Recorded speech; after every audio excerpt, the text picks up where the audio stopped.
하나님의 구원 계획은 오순절 성령 운동을 통하여서 한치의 오차도 없이 진행되고 있었습니다.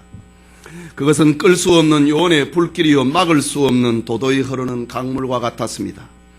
죽일 수 없는 생명고 부활의 복음이었기 때문입니다.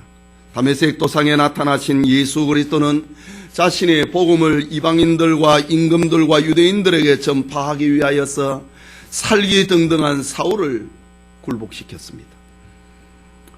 주님은 이렇게 사울을 통하여 선교 역사의 새로운 장을 열어갈 준비를 하고 계셨습니다. 그것이 사도행전 9장에 나오는 말씀입니다. 그런데 오늘 본서를 기록을 하고 있는 영감의 저자 누가는 사울을 통한 이방인 전도를 기록하기 전에 사도들을 중심한 예루살렘 교회의 모습을 다시 한번 보여줍니다. 앞달락에 등장을 하고 있는 사도행전 9장 31절에 보면은 그리하여 온 유대와 갈릴리아 사마리아 교회가 평안하여 든든히 서가고 주를 경외함과 성령의 위로로 진행하여 수가 더 많아지니라 라고 합니다. 말하자면은 예루살렘 교회와 사도들의 그 전도 활동으로 말미암아 유대에 있는 교회, 사마리아에 있는 교회, 그리고 저 갈릴리에 있는 교회의 신자들의 수가 늘어나고 믿는 자의 수가 날마다 전파되어 갔다, 많아졌다라고 합니다. 이처럼 성령의 은혜를 받은 예루살렘 교회와 사도들은 세상이 감당할 수 없는 사람들이 되어버렸습니다. 저들은 세상에서 예수 믿는 일로 인하여서 희롱과 채찍과 결박과 투옥당하는 것을 거절하지 않았습니다. 양과 염소의 가죽옷을 입고 유리하며 궁핍과 환난과 학대를 당하는 것을 거절하지 않았습니다. 광야와 산중과 암열과 토굴에 유리하면서 고난당하는 것을 거부하지 않았습니다. 돌과 칼에 맞아 순교를 당하고 톱으로 베임을 당하기도 했습니다. 그럼에도 저들에게 주어져 있는 삶을 포기하거나 도피하거나 절망하지 않았습니다. 이유는 저들의 인생 한가운데 예수 그리스도의 생명이 불기둥처럼 솟아 있었기 때문입니다. 저들의 삶은 살아도 주를 위하여 살고 죽어도 주를 위하여 죽는다라는 것이 저들의 삶의 동기가 되었던 것입니다.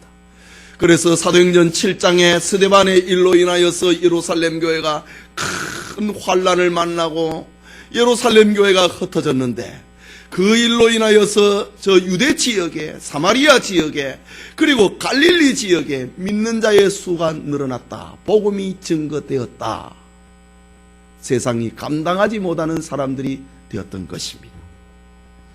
오늘 본문은 사도 베드로와 베드로의 전도 현장에서 일어나고 있는 엄청난 기적의 사건 하나를 소개하고 있습니다. 하지만 저는 오늘 베드로에게 초점을 맞추기보다는 요빠에 살고 있는 한 성도에 대해서 초점을 맞추어 설교하고자 합니다. 이 시간 여제자 답이다 라는 제목으로 하나님의 말씀 받고자 합니다. 말씀을 듣는 우리 모두에게 하나님의 은혜 주심이 있기를 소원합니다. 여제자 답이다. 그는 그리스도의 제자요 성도였습니다. 오늘 본문을 읽어 내려가다 보면은 특별히 눈에 띄는 단어가 나옵니다. 그것은 제자라고 하는 말과 성도라고 하는 말입니다. 본문 36절에 보면은 요빠에 다비다라 하는 여제자가 있으니 그 이름을 번역하면 도로가라 선행과 구제하는 일이 심히 많더니 라고 했습니다. 또 38절에 룻다가 요빠에서 가까운지라 제자들이 베드로가 거기 있음을 듣고 라고 합니다. 그리고 41절에는 베드로가 손을 내밀어 일으키고 성도들과 과부들을 불러들여 그의 산 것을 보이니 라고 기록합니다. 오늘 사도행전을 기록을 하고 있는 누가는 요빠 교회를 소개를 하면서 이전까지만 해도 예루살렘 교회만 있었거든요. 그런데 예루살렘 교회 성도들이 흩어져서 요빠에 교회를 세웠습니다.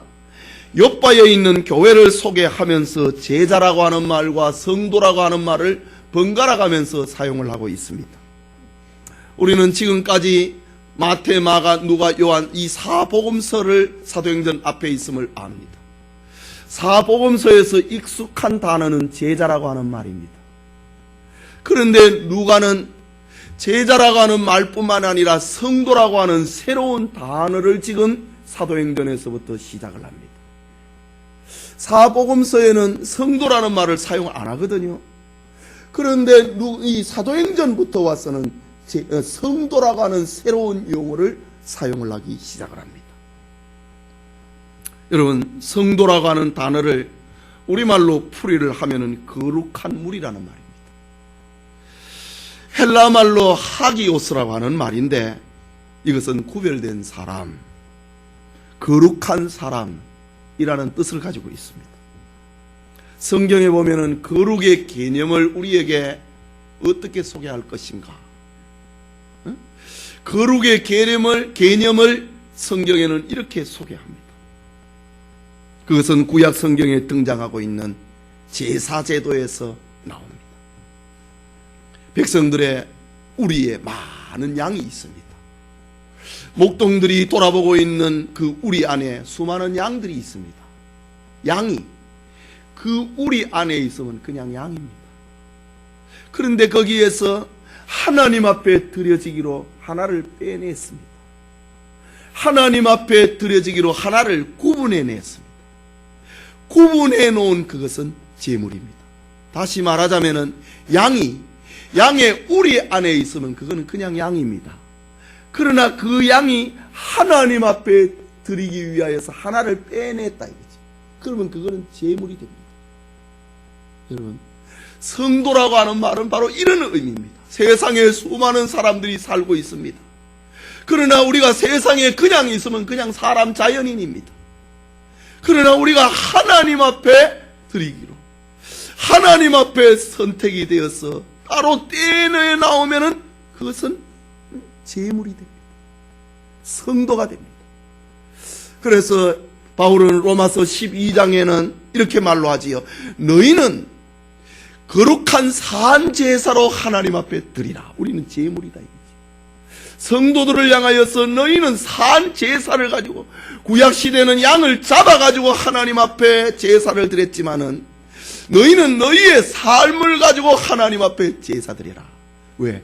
성도이기 때문입니다. 이렇게 사도행전에 새롭게 등장하고 있는 말이 성도라는 말입니다. 그리고 사도행전에서는 제자라고 하는 말이 일반적인 사복음서에서는 예수님의 12제자를 가리켜 제자라고 하지만은 사도행전 이후부터 로마서, 고린도전서, 후서 쭉 내려가지요. 사도행전 이후부터는 제자는 모든 그리스도인을 가리키고, 그리고 제자라고 하는 말과 성도라고 하는 말을 이렇게 번갈아서 사용을 하고 있습니다. 이렇게 그리스도인을 가리키는 성도는 세상에서 하나님 앞에 드리기로 떼놓아졌다는 말입니다. 세상에서 하나님의 편으로 그리스도에게 드리기로 구별된 사람, 그가 바로 성도입니다. 세상에 그냥 있으면 자연인이지만 세상에서 하나님의 사람으로 부름을 받으면 그 사람은 성도가 됩니다. 성도는 세상에서 그의 소속이 바뀐 사람입니다. 세상에 소속이 됐다고 하는 자연인이 아니고 이제는 하나님 앞에 드리기로 제물로 선택을 받았기 때문에 우리의 소속이 바뀐 것입니다. 소속이 하나님께로 바뀌었으니 하나님의 백성이 된 것입니다. 거룩한 백성이 된 것입니다. 그뿐만 아니라 성도라고 하는 말 속에는 사회적이고 윤리적이고 도덕적인 그런 구별이라고 하는 의미도 거기에 같이 들어있습니다. 거룩하니까 말입니다. 성도이기 때문에 거룩한 무리가 되었기 때문에 생각하는 것이나 말하는 것이나 행동하는 것이나 옷 입는 것이나 자고 먹는 것이나 모든 일이 세상하고는 달라야 됩니다. 가치관도 달라야 되고 철학도 달라야 됩니다. 성도는 시간을 사용하는 것이나 물질을 사용하는 것이나 자기 몸을 사용하는 것이 달라야 됩니다. 그것이 성도입니다. 오늘 보십시오. 세상의 자연인들은 그냥 자기 하고 싶은 거 합니다. 그러나 우리는 하나님 앞에 예배드리기로, 하나님 앞에 드리기로 선택을 받았기 때문에 시간을 구별을 했습니다.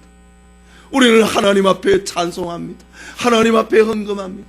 하나님 앞에 예배드립니다. 우리의 시간을, 우리의 물질을, 우리의 몸을 세상과 구별되게 이렇게 사용하고 있는 겁니다. 이걸 가리켜 성도라고 부릅니다.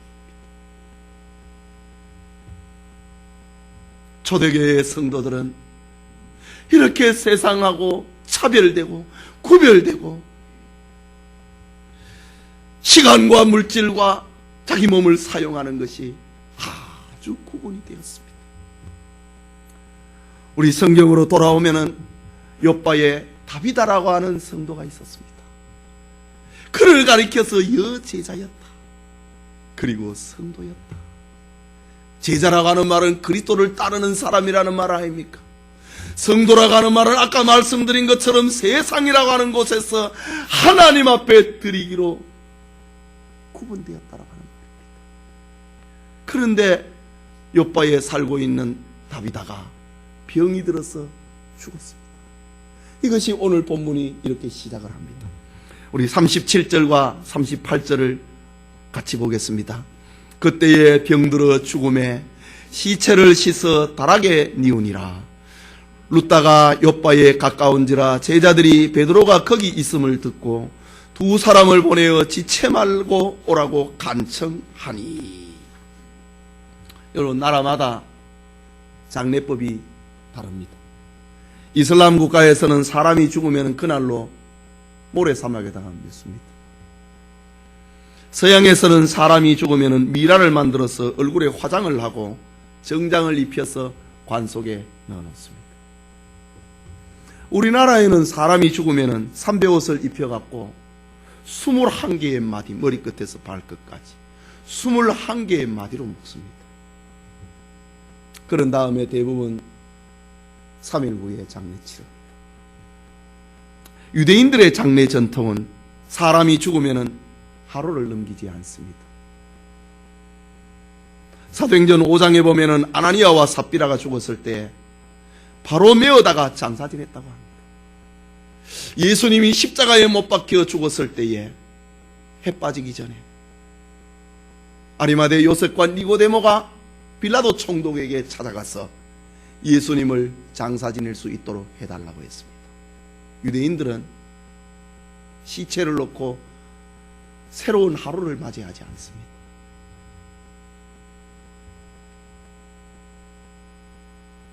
유대인들은 저녁이 되면, 해가 빠지면 새로운 하루가 시작이 되거든요.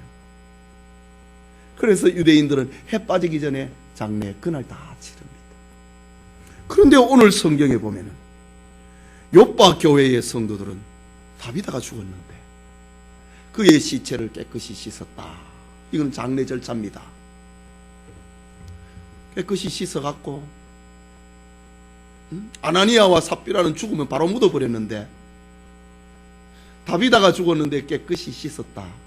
성도의 장례 절차를 지금 말하고 있습니다. 깨끗이 씻어갖고 땅에 묻지 아니하고 다락에 올려놓았다 라고 합니다. 이것은 당시에 정말 파격적인 행동입니다. 다비다의 시신을 사람들이 즉시 장사하지 않았다고 하는 그것은 욥바 교회의 성도들이 다비다의 죽음을 얼마나 슬퍼했는지, 다비다를 떠나보내기가 얼마나 싫어했는지를, 얼마나 안타까워했는지를 보여주고 있는 장면입니다. 여러분, 우리 가운데 죽지 않을 사람이 없지 않습니까? 사람이 죽을 때에 이렇게 슬퍼하고 울어주는 사람이 있다면 그 인생은 정말 성공적인 삶을 살았다고 해야 할 것입니다. 옛말에 100만금을 가지고는 집을 사고 1000만금을 가지고는 이웃을 산다는 말이 있습니다. 사람이 이웃에게 좋은 인상을 심어주고 좋은 이웃이 되어준다고 하는 그것은 집을 사는 것보다 더 가치 있는 일이라는 말입니다. 성경은 우리에게 좋은 이웃을 만나야 된다 라고 말하지 않고 네가 좋은 이웃이 되라고 합니다.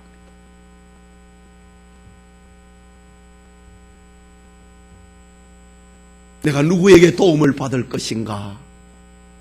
그것을 말하지 않고 내가 누구를 도울 것인가?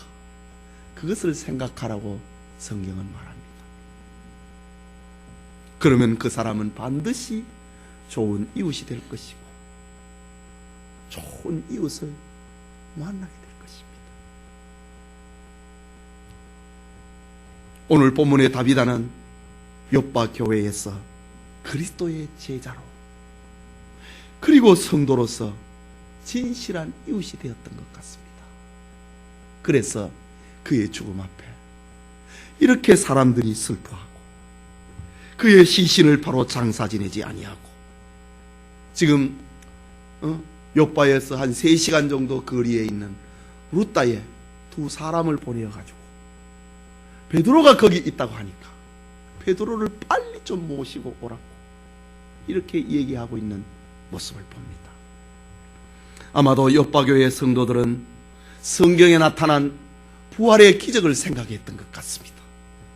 열왕기상 17장에 보면은 사렙다 과부의 아들이 죽은 이야기가 나옵니다. 그때 엘리야는 그 소식을 듣고 와서 그 죽은 아이를 안고 다락방에 올라갑니다. 아이를 위해서 간절히 기도했습니다. 그때 그 아이가 살아났다고 합니다. 또 열왕기 하 4장에 보면은 수넴 여자의 아들이 죽었다고 합니다. 엘리사가 그 소식을 듣고 찾아와서 아이를 안고 다락방으로 올라가서 침상에 눕혀놓고 간절히 기도하니 그 아이가 살아났다고 합니다. 예수님께서도 나인성 과부의 아들을 살려주셨습니다. 회당장 야이로의 딸을 살려주셨습니다. 저 베다니의 나사로를 예수님이 살려주셨습니다. 지금 욥바에 있는 교회의 성도들이 아마 이 기적을 생각하지 않았는가 생각됩니다. 그래서 베드로를 데리러 급하게 사람을 보냈습니다. 이유는 죽은 다비다를 위하여서 무엇인가나 해주고 싶었기 때문입니다. 베드로의 집례로 장례를 치르고 싶었든지 아니면은 죽은 자를 다시 살려내고라도 그렇게 부탁을 하고 싶었든지 다비다를 깨끗하게 씻어갖고 장례 절차는 다 하고 있는데 땅에 묻지 않았습니다. 베드로를 간청해서 욥바로 모시고 왔습니다. 여러분, 우리는 여기서 교회가 무엇인가, 참된 성도가 무엇인가, 이것을 우리에게 보여주고 있습니다. 사랑을 주고받으면서 서로가 이별할 때에 슬퍼할 수 있는, 같이 울어줄 수 있는, 참 미해석하다, 땅에 묻기 너무 아깝다. 다비다와 그의 친구들처럼 그를 위해서 무엇인가라도 해주고 싶고 슬퍼해주고 싶고 울어줄 수 있는, 여러분, 이게 교회 아닙니까? 이게 성도입니다. 우리가 막 창한 거, 거대한 거 하지 않아도, 그런 능력이 없어도 괜찮습니다. 누군가가 이별할 때에 같이 슬퍼하고 같이 울어주고, 여러분, 이게 교회입니다.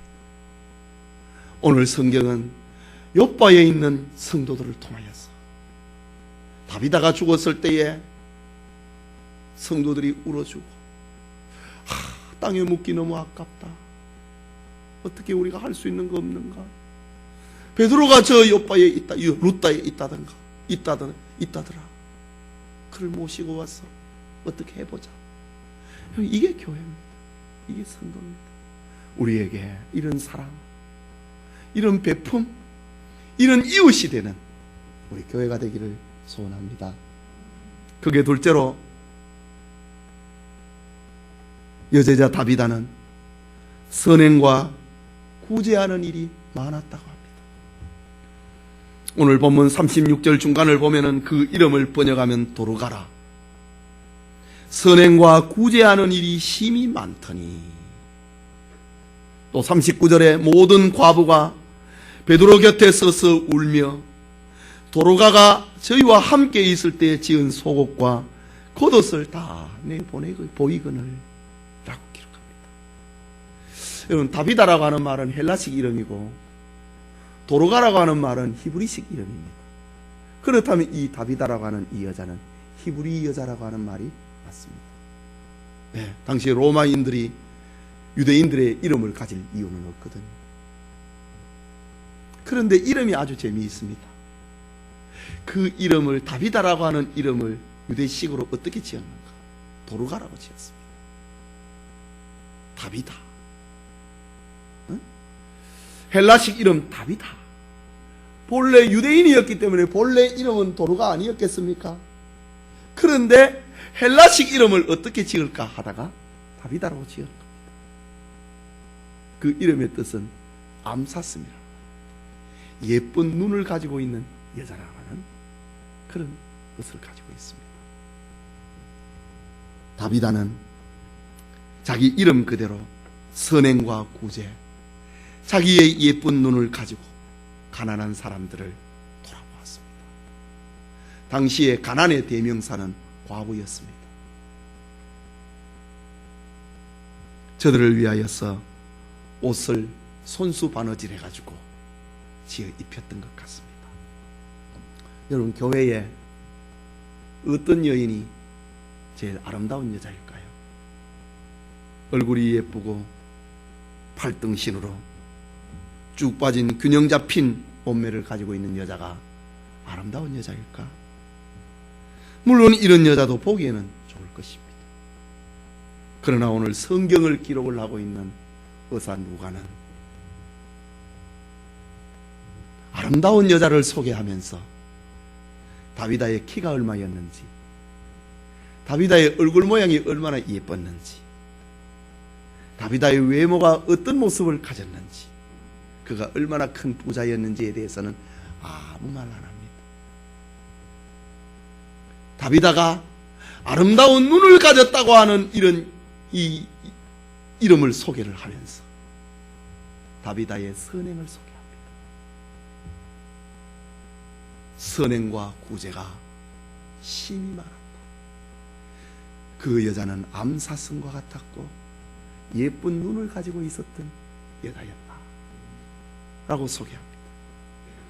여러분, 성경의 기록에 가치가 있는 사람은 사람의 능력이 아닙니다. 그 사람이 어떤 재주를 가지고 있는가, 그것도 아닙니다. 그가 얼마나 부자였는가, 그것도 아닙니다. 지위가 어떠했는가, 그것이 성경의 기록의 가치도 아닙니다. 성경은 성도의 이름으로 이 세상에 살아가면서 하나님이 영광을 받으실 만한 어떤 일을 했는가, 그것이 성경의 기록의 가치입니다.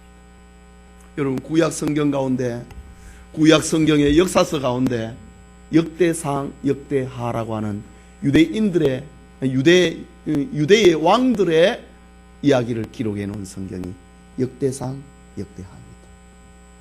이 성경의 기록의 기준이 딱 있습니다. 이 왕은 평생을 살아가면서 하나님의 성전과 어떤 관계를 맺고 살았느냐, 그것이 역대상, 역대하 두 권의 성경을 기록을 한 기준입니다. 세상에 살아가면서 이 사람은 나라를 정복을 했다, 또 수많은 조공을 바치도록 만들었다, 그것이 역대상하의 기록의 기준 아닙니다. 솔로몬의 성전, 하나님의 성전을 기준으로 하고 그 사람이 어떻게 살았느냐, 성전과 관계돼서 무슨 일을 했느냐. 다윗은 성전을 건축하기 위하여서, 솔로몬은 성전을 건축을 했다. 그 이후에 수많은 왕들이 성전과 어떤 관계를 맺고 살았느냐, 그것이 역대상하 두 권의 성경의 기준입니다. 오늘 성경에 사도행전을 기록을 하고 있는 의사 누가는 성경을 기록을 하면서 아름다운 여자가 있다 이거지. 아름다운 눈을 가지고 있는 한 여자가 요빠 교회에 있었는데 그가 선행과 구제가 힘이 많았다. 그걸 지금 소개하고 있는 것입니다. 여러분, 착한 행실을 한다, 선행을 한다, 구제를 한다, 이것은 돈의 문제가 아닙니다. 마음의 문제입니다. 돈이 없어도 선행을 할 수 있습니다. 구제도 할 수 있습니다. 따뜻한 말 한마디, 어려운 사람을 향해서 따뜻한 애정을 표시하는 것, 그게 착한 행실 아닙니까? 그런데 오늘날 왜 우리의 마음이 이렇게 메말라 있습니까? 선행과 구제에, 사랑에 우리의 마음이 왜 이렇게 말라 있느냐, 이겁니다. 그것은 내 생활을 지키기 때문에 우리의 마음이 말라 있는 겁니다. 내 수준을 지켜야 된다고 하는 것, 내 수준을 낮출 수 없기 때문에 내 수준을 유지하기 위해서 사랑을 못 베풉니다. 구제를 못합니다. 내 편리를 추구하기 위해서, 이거 내가 서야 내가 편리해지는데, 이거 섞으면 나 불편해지는데, 내 편리 때문입니다.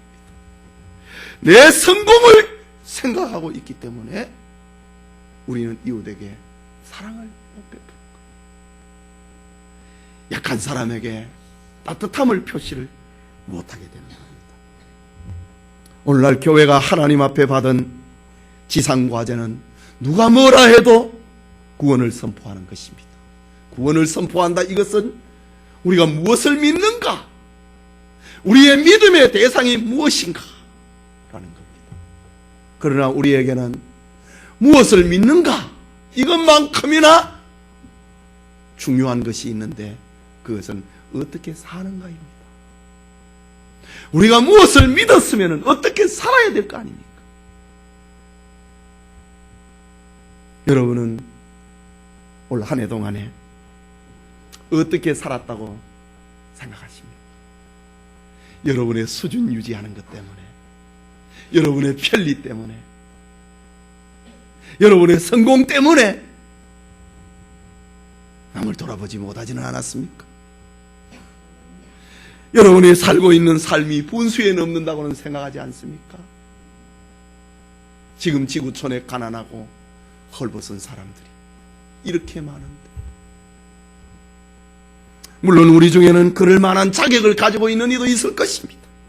그만한 지식도 있고, 그만한 돈도 있고, 그만한 지위도 있고, 그렇게 누릴 수 있는 사람도 있을 것입니다.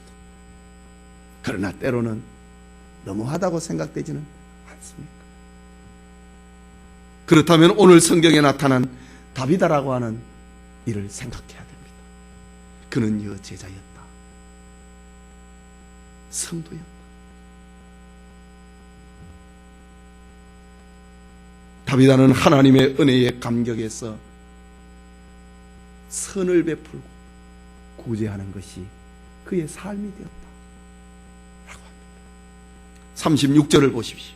마지막에 선행과 구제하는 일이 힘이 많았다. 뭐 어느 정도가 아니고 선행과 구제하는 일이 힘이 많았다고 합니다. 여러분, 이게 성도입니다. 이게 그리스도인입니다. 이게 그리스도의 제자입니다. 39절에는 모든 과부가 베드로 곁에 서서 울었다고 합니다. 여기 과부는 바로 구제의 대상들이었거든요. 본래 구제는 오른손이 하는 걸 왼손이 모르게 하는 겁니다. 그게 구제입니다. 그런데 다비다는 선행과 구제가 너무 많아버렸기 때문에 숨길 수가 없게 된 것입니다. 모든 과부가 베드로 곁에 서서 울었다고 합니다. 그리고 다비다가 살았을 때에 자기들을 위하여서 손수 만들어준 속옷과 겉옷을 다 보여주면서 성도들이 울었다고 합니다. 베드로가 왔습니다. 베드로 사도여, 이 겉옷 다비다가 나에게 지어준 것입니다. 이 속옷 다비다가 나에게 손수 지어준 것입니다. 여기저기 있습니다.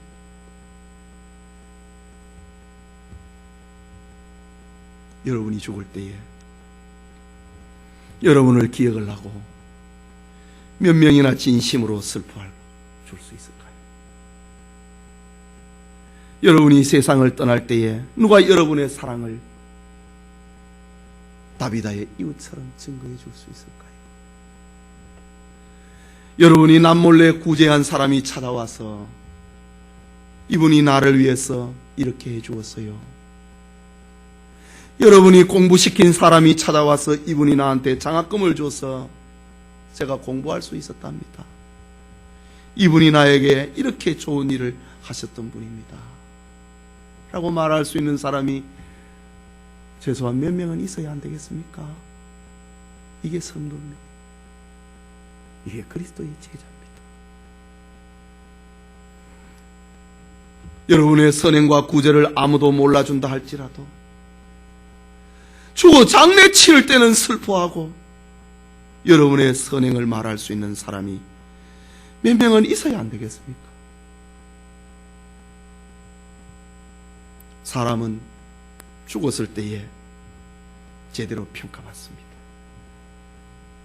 진작 죽었어야 되는데 이제 죽었네. 그렇게 수전노, 그렇게 구두쇠로 살다가 아무것도 가지고 가지도 못했네. 잘 죽었어. 우리 이런 소리 들으면 안 됩니다. 성도는, 그리스도의 제자는 이런 소리 들어서는 안 됩니다.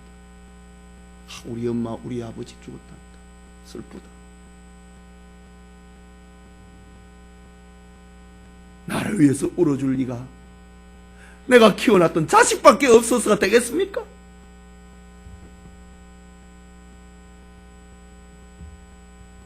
모든 사람들이 여러분을 모른다 할지라도 여러분의 믿음과 삶을 돕고 있는 목사의 마음에는 최소한 이런 마음이 들어야 안 되겠습니까? 목사가 기도할 때에 특별히 생각나는 사람이 있습니다. 그의 선행을 생각하면서 하나님, 이분을 도와주십시오. 하나님, 이 사람은 꼭 도와주셔야 됩니다. 다시 일어나야 됩니다. 이런 기도가 나올 때가 있습니다. 그런데 누군가를 생각을 할 때는 섭섭한 생각이 들 때도 있어요. 맛을 보네. 이거 얼마나 불쌍합니까? 오늘 성경의 다비다를 보십시오. 저 요빠 교회의 여제자요 성도였던 다비다를 보십시오. 그의 죽음 앞에 그의 사랑과 그의 도움을 받았던 사람들이 그 증표를 보이면서 죽음을 슬퍼하고 있는 겁니다. 계속해서 40절을 봅니다. 같이 읽읍시다. 베드로가 사람을 다 내어보내고 무릎을 꿇고 기도하고 돌이켜 시체를 향하여 가로되 다비다야 일어나라 하니 그가 눈을 떠 베드로를 보고 일어나 앉는지라. 다비다는 그 죽음 앞에 사람들이 슬퍼합니다. 베드로는 다비다의 선행과 그가 만들어 입혀주었던 속옷과 겉옷을 보면서 베드로는 마음의 진정을 못합니다. 그리고 사람들에게 다 나가라고 합니다. 베드로는 하나님 앞에 무릎을 꿇었습니다. 그리고 기도했습니다. 간절히 기도했습니다. 이때에 베드로가 무슨 기도를 했겠습니까?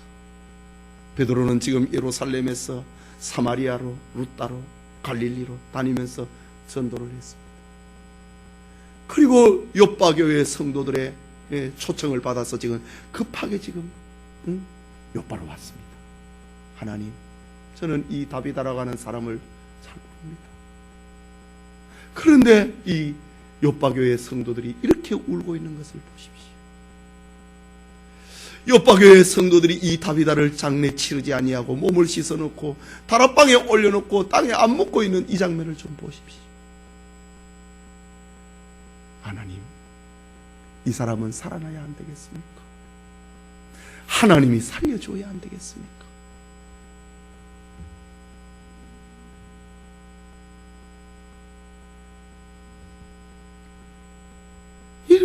베드로의 기도였으니 뻔한 거 아닙니까? 여러분, 베드로가 어찌 시체를 살려달라고 감히 말을 할 수가 있겠습니까? 죽은 시체 앞에서 감히 어떻게 이런 기도를 할 수 있겠습니까? 그러나 지금 베드로는 다비다의 시체를 보고 있지만은 조금 넘어서서 역사하고 계시는 하나님의 능력을 쳐다보고 기도하고 있는 겁니다. 하나님의 능력을 소망하면서 기도하는 겁니다. 기도를 마친 베드로가 다비다를 쳐다보면서 다비다야, 일어나라. 하나님이 너를 일어나라고 하신다 라고 말했죠. 베드로의 기도는 엄청난 결과를 가져왔습니다. 그렇다면 베드로의 기도는 바로 하나님의 뜻이었습니다.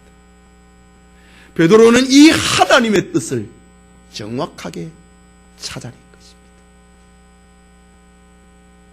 이제 다비다의 부활은 요바에 살고 있는 모든 사람들에게 충격적인 소식, 생명의 소식이 되었습니다. 그 결과 42절에 온 요바 사람이 알고 많이 주를 믿더라. 안 믿을 사람은 또 안 믿는 거예요. 부활을 보면서도 안 믿을 사람은 또 안 믿는 거예요. 그러나 온 요바 사람이 알고 많이 주를 믿더라. 모두가 하나님 앞에 영광을 돌리게 되었습니다. 요바 교회는 든든히 서하고 믿는 자들의 수가 많아졌다. 저 사울의 이방인 전도 사역을 이야기하기 전에 누가는 예루살렘 교회와 사도들을 중심으로 하고 있는 전도 활동을 이렇게 소개하고 있습니다. 성도 여러분, 오늘은 다비다라고 하는 초대교회의 한 여인을 통해서 그리스도의 제자가 무엇인지, 성도가 무엇인지에 대해서 조용히 듣고 있습니다. 오늘과 같이 모두 허황되고 분수를 잃어버리고 살아가는데 다비다는 조용하면서도 내용 있는 성도의 삶으로 우리에게 다가오고 있습니다. 우리는 인생이 무엇인가 이렇게 거창하고 복잡하고 대단한 그런 논리는 몰라도 됩니다. 거창하고 복잡한 이야기를 서로 주고받지 않아도 됩니다. 그러나 우리는 요바 교회의 다비다처럼 성도들이 서로 사랑을 주고받고 있는 사람은 좀 나누어주고 없는 사람 받는 것을 부끄러워하지 말고, 이게 성도입니다. 때로는 슬퍼하고 때로는 울어줄 수 있는 이것이 바로 그리스도의 제자요 세상과 구별된 성도라고 하는 것입니다. 2016년에 연말을 보내면서 사랑과 구제로 약한 성도들을 돕고 하나님 앞에 영광을 돌리는 우리 모든 성도님들 되시기를 소원합니다.